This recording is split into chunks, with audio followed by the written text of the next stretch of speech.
माझं सोलापूर न्यूजमध्ये आपल्या सगळ्यांचं स्वागत। दुचाकीवरून निघालेल्या महिलेच्या गळ्यातील मंगळसूत्र अनोळखी दुचाकीस्वारांनी लंपास केल्याची घटना रात्री 9:30च्या सुमारास मडकी वस्ती परिसरात घडली। दुसरीकडे शांती चौकातून अक्कलकोट रोडवरील महालक्ष्मी मंदिराकडे निघालेल्या महिलेच्या गळ्यातील 3 तोळ्याचे गंठण देखील दुचाकीस्वारांनी हिसकावले आहे। दोन्ही घटनांमधील संशयित एकच आहे, पण त्यांनी वाटेमध्ये कपडे बदलले असावेत असा पोलिसांचा अंदाज असून रात्री 9:30च्या सुमारास रुपाली संतोष अहिरसिंग वय वर्ष 41 राहणार डांगेनगर बाळे या मुलीला घेऊन दुचाकीवरून घराकडे निघालेल्या होत्या।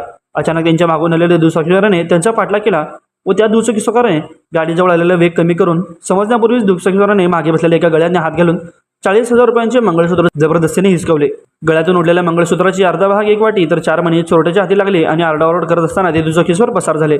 घटनेची माहिती मिळताच स्पर्धाचोडी ठाण्याचे अधिकारी अंमलदार त्या ठिकाणी आले, पण पोलिसांना त्या अनोळखी दुचाकीस्वारांचा शोध मात्र लागला नाही। माझं सोलापूर न्यूज या यूट्यूब चॅनलला सबस्क्राईब करा आणि बेल आयकॉन प्रेस करायला विसरू नका।